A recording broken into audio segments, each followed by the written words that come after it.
All right, so we're recording again. Yeah, we are back With another frequent Friday. No, fast talk Friday.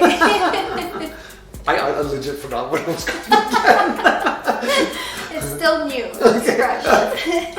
I'm David Cinelli. Ariana and I, and we're realtors with Royal LePage Signature. All right, so I got this thing in my hand. I want to show the audience. What are we talking about today? Lockboxes Specifically? at condominiums. And why not? So why specifically condominiums? What's the big deal about lockboxes at condominiums? Well, usually when you go to a house, there's only one lockbox and it's pretty easy to find. But at a condo, it might be in a mix-up with hundreds of other lockboxes. Yeah. So in condo corporations, what they do, sometimes they'll have a room, sometimes they'll have an area, a spot, a park bench, that's Elise just told us, like, in which people put lockboxes on. And some of these rooms are great, in which you're only allowed to put one lockbox on per hook, and every hook is numbered, and I almost didn't be able to talk right there. But let's be honest, most condo corporations don't take that much care, especially if there's a lot of leases in those properties. Yeah, it could be I don't want to swear. It could be a huge cluster. So what do you do? So what do you do in that kind of situation? Most lock boxes look pretty similar. A lot of them are black. This is just one of my lock boxes. You open it up and yeah, you have the code, you put it in there, it opens up.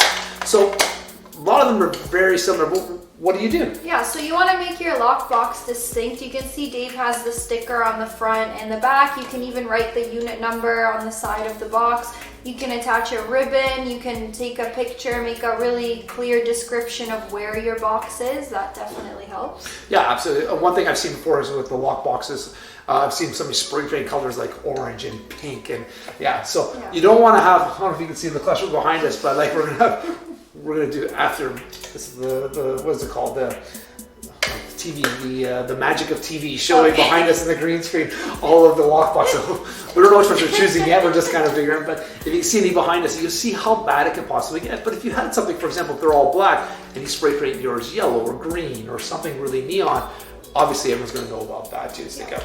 Another thing, I always help. I try to put inside there. I try to also put something with my DC logo on. So I have my what do they call, label maker, put on the unit number here, and inside the key will also have my DC logo and the unit number on it as well. Now, can realtors still screw that up? Yeah, it still happens. Even if you did everything foolproof for that. Yeah, if you've given the picture, the description, the code, the sticker, it can still happen. And you'd be surprised how often it still happens.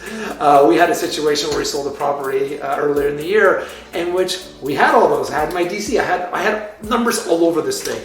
On the keychain on the inside, it had the unit number all over the place. And we had somebody go take a look at the property. They opened up the lockbox. Guess what? Wrong key.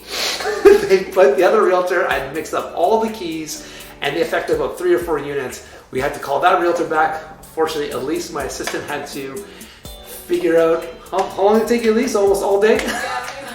Pretty much all day to figure out what this realtor did and screwed up all of these showings for the day. So yeah, so we're trying to eliminate that as much as we possibly can.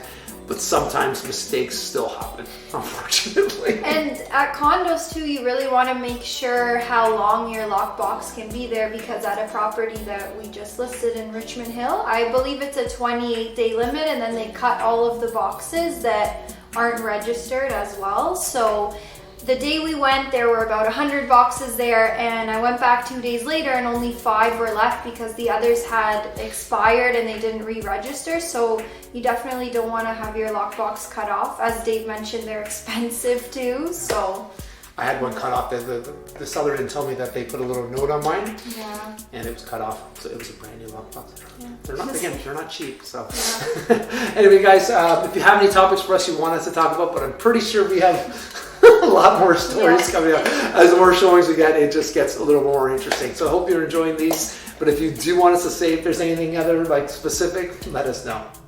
Thanks. Bye. See ya.